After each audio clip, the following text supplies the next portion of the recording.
We all know that Quant has this connection with Sia Chain and Sia Partners. That was the original connection.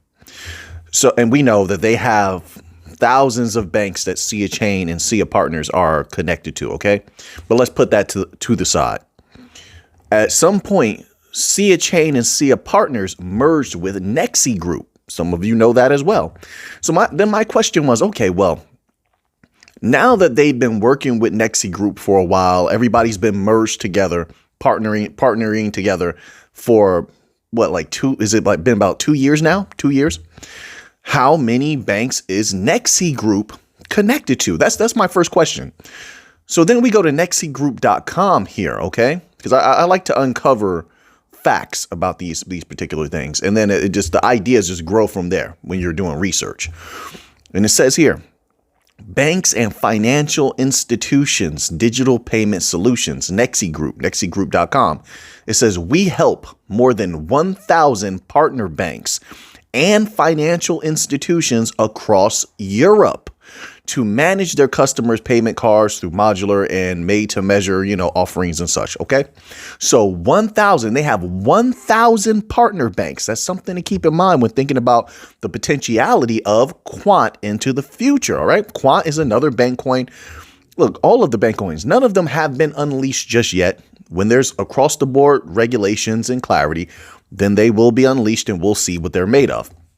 But nonetheless, Quant has one of the most powerful partner relationships of all time of any of these distributed ledger technologies. You talk about LAC chain partnership, Sia chain, Nexi Group. Now they merge together. Then the Bank of England connections with Quant, the Bank for International Settlements connections with Quant. And I always keep in mind, I know you probably hear me say this a lot, but I always keep in mind that they did a beautiful thing where once the technology is being mass adopted and used, that the QNT token has to be used, whether people they pay for things with QNT token or they pay with fiat. It doesn't even make a difference. So that was something that was really, really brilliant that I really like. And I want to see how that plays out into the future when you have this many financial institutions as potential users. Now, you might say, hey, well, Mick, just because they have that many partners doesn't mean they're all going to use Quant Network. No, you're absolutely right. I'm not saying that. I'm just going off the potentiality. You can look at it in both ways and say, well, there's a possibility they don't use Quant, but then you could look at it in another way. And that's how I look at it, where you can say that they could possibly use Quant. And I think that is leaning more towards that way. And I'll show you why. Right? I like to back up the things that I say. OK, and I'm not trying to convince you of anything. I know there's a lot of people don't like Quant. That's perfectly fine. Perfectly fine by me. But let me skip over that one article. We'll come back to this article. OK, and let me go here because now let me show you those connections in Europe. Well, just briefly. This is from Quant.network. They've been putting in their work. They just keep it quiet.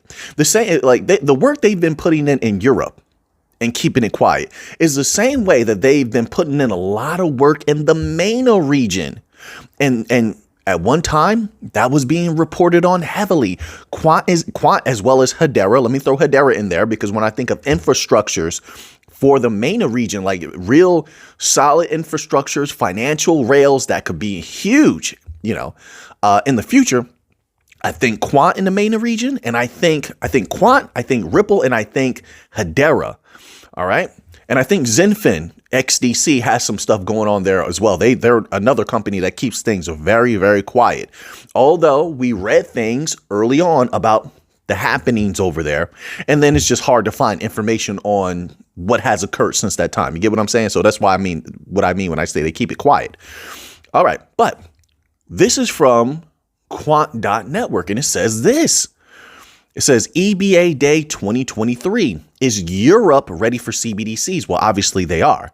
They were saying that by the middle of 2024, they want to be rolling out wholesale CBDCs, or by the end of 2024, they've been working on their retail CBDCs. They have both going on. They're juggling both right now, trying to rush them out. And we know why. Europe is in a hard spot right now. And they need everything that comes with CBDCs. There's a lot of benefits to digital currencies. OK, but Our interest here is the connections that Quant has, right? That 13 million circulating supply, if it gets to going and that Quant technology dominates across the world, that could be huge. It has less circulating supply than Bitcoin. I keep that in mind. So there's no way I personally am going to let anybody write that off. Not going to happen. No. If Bitcoin has this particular supply and it can skyrocket because of that, also great advertising, by the way, great word of mouth with Bitcoin. That's something that's missing from a lot of coins, but we may see that in the future. Who knows? But I can't write off that low circulating supply with Quant. But anyway, Europe, let's get back to Europe. It says here, July 3rd, 2023, Quant was at the heart of the conversation about CBDCs during the Euro Banking Association's, the EBA Day, annual conference. Quant was at the heart of the conversation about CBDCs during the Euro Banking Association's conference. Why? What have they told us? They came out and told everybody. All the financial institutions, they've made it no secret they don't have interoperability. As a matter of fact, if we go back, I have a document, and maybe I'll post the link in the members only section if people want to read this document here. Okay, I'll try to remember. I'll do my best here. But this document from Nexi Group is a digital asset document, a PDF. And in there, they show what they feel is important about DLTs. And of course, interoperability is there. Smart contracts are there. The usual suspects. They need all of that, of which Quant is at the forefront. So now let's put the pieces of the puzzle together and then you make up your own mind. OK, 2024, you have MiCA legislation rolling out in Europe. All right. You have CBDCs of some kind they're trying to push out. Who knows if they'll accomplish it or not. But that's definitely in the lineup to be unleashed at some point. It looks like in the next year or two. You have that happening in Europe. You have Quant at the heart of the conversation because of its interoperability, not just between blockchains, DLTs, but between the legacy system and DLTs. That's why Quant is always going to be there. They're always going to play connector pieces. Let me say this. I think that connector pieces are going to be some of the most bullish projects into the future. Quant, connector pieces like Quant, Chainlink, smart contract platforms like Solana, Algorand, they're going to play a huge part. Even I keep my eye on something like Flare, where their catchphrase is connect everything. I keep my eye on that. Connector pieces are going to be important because I think the legacy system, going by what they've said, I think they've kind of given up on interoperability. And I think the BIS has a lot to do with that. The Bank for International Settlements has been telling them, hey, listen, collaborate with the private sector. You don't need to do all the work yourself. You don't need to control everything. We're partnering with the private sector. They're going to work with us. They're not trying to run us out of business. They're trying to help us and help themselves at the same time. We all have that. We all have that realization. Everybody's here to make some capital. Everybody's here to be successful. They're not disillusioned in that. They're not dummies. They might be a little corrupt, maybe a whole lot corrupt in the legacy financial system, but they're not dummies. Okay. But you have Quant at the center of that. So now let's put a little bit more together. You have 2024 and 2025 lining up to be huge years. So now, in addition to that, so you have Quant dominating in the UK, the relationship with the Bank of England. We went over that in yesterday's video, which did release a little bit late. I try to do my best to get these things out on time. My apologies.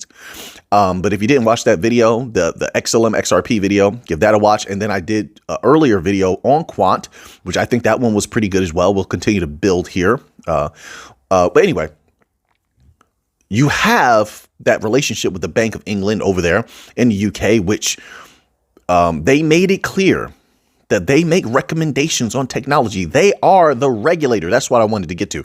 They are the regulator. So who are they going to recommend?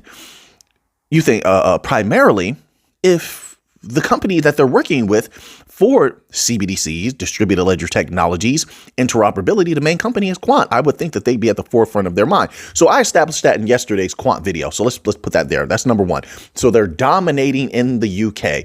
Then you have Europe. They're dominating as well. Listen,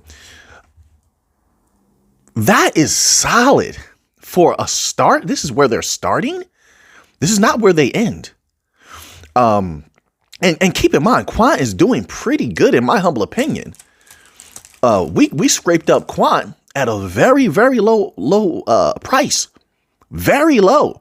Not financial advice. I'm not a financial advisor, but it's been doing very well with minimal support, minimal advertising, any of that type of thing. So then when I think about it like that, I say to myself, how much more explosive could Q&T token, or however you want to phrase it, coin be, when the time is here for all of this technology to flip the switch, when it's all being utilized, when there's mass adoption, when there's clarity, when there's CBDCs rolling out on it.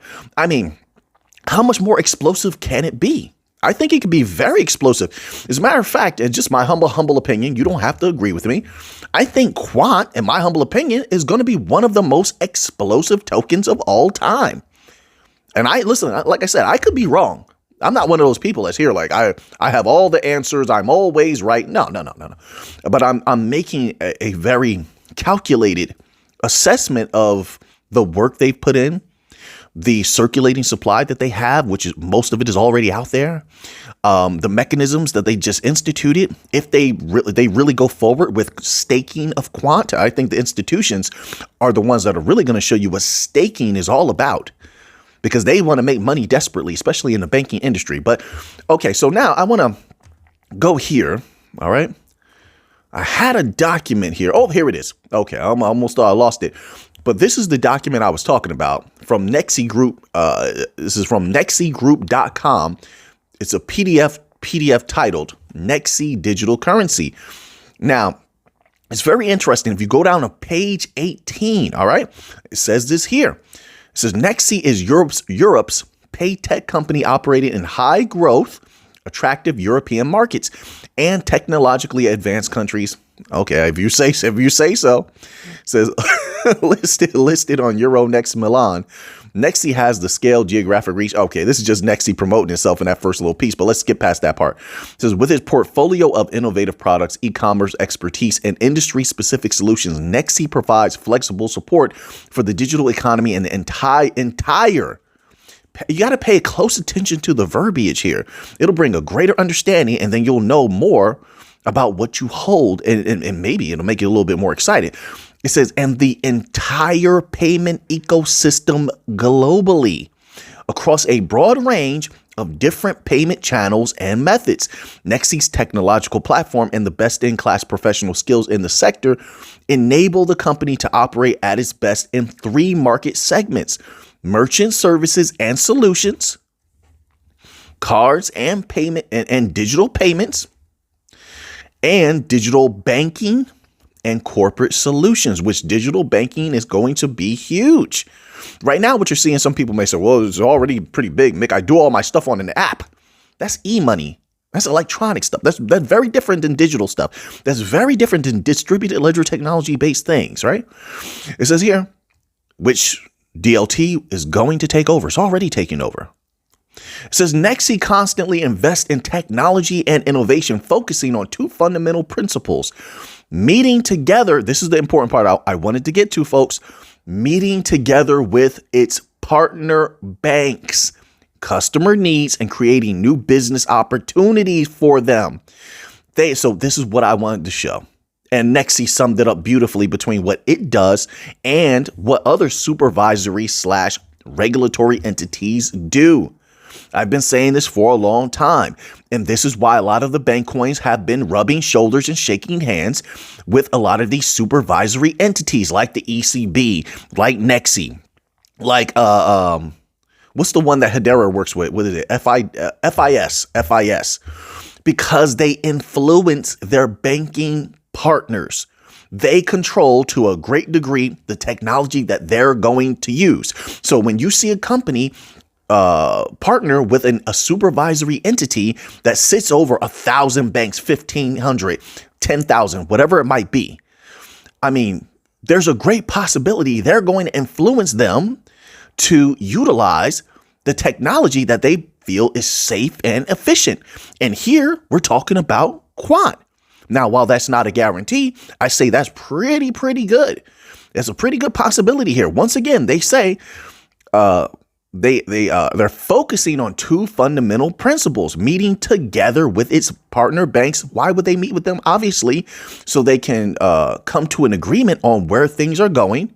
And Nexi, as a supervisory entity, is going to tell them, hey, look, this is what we have gathered, and this is the best path we believe to walk down. And that path involves Quant.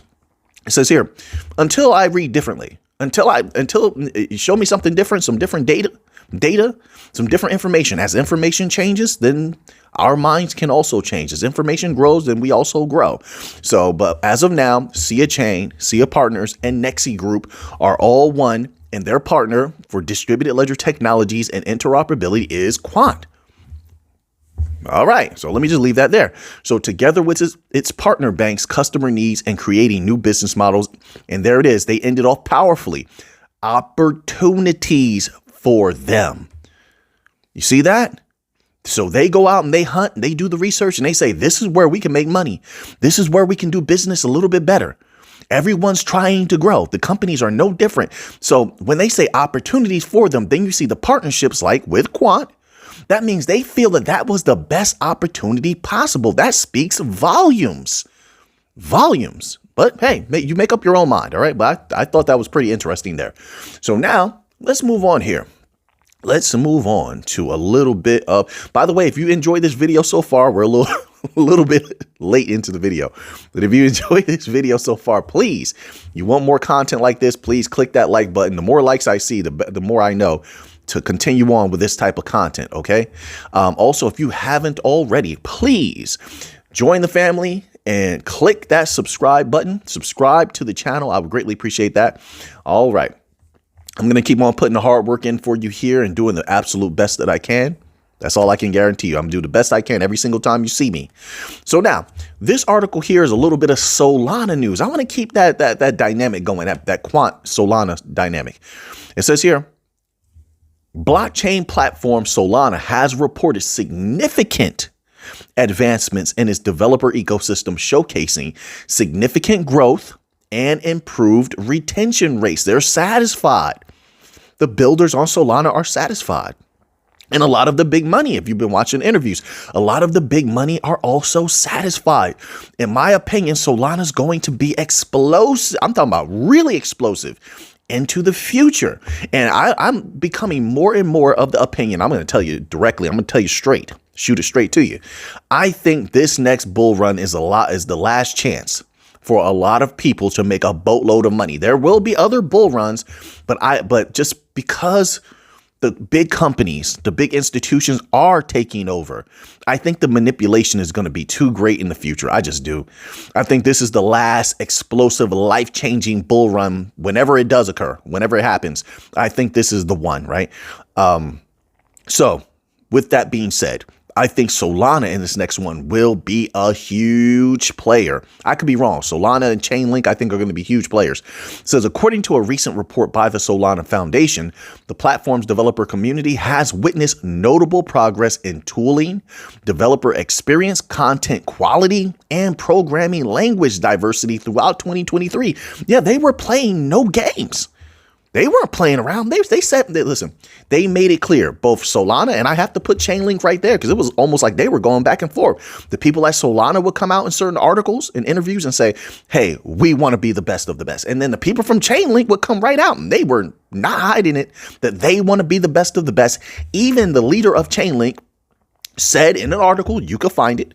What did he say? The people will change their mind about Chainlink when everybody's using it. Whoa, that was such a bold statement. Right then and there, I said, oh, I got to keep my eye on Chainlink, right? So they're both doing very well. They took 2023 very seriously, and I think that's going to bode well for them in 2024. It says the Solana Foundation, responsible for fostering the growth of the Solana ecosystem, revealed that the number of monthly active developers, we read a little bit about this little piece yesterday, where it says they have 2,500 monthly active developers. So listen, we'll continue to keep our eye on Solana. I think it's going to continue to do very well, in my humble opinion. For everything, there's going to be some ups and downs. It's just the way that it is, you know. You get used to that after a little bit of a while. But I think that the bottom, the floor, the lower prices in the future will be much higher. There'll be much higher lows, as they say. So, we'll see how everything goes. So now that you have that information, what are you going to do with it? I know what I'm going to do with it. So until next time, everybody, let's get to the money.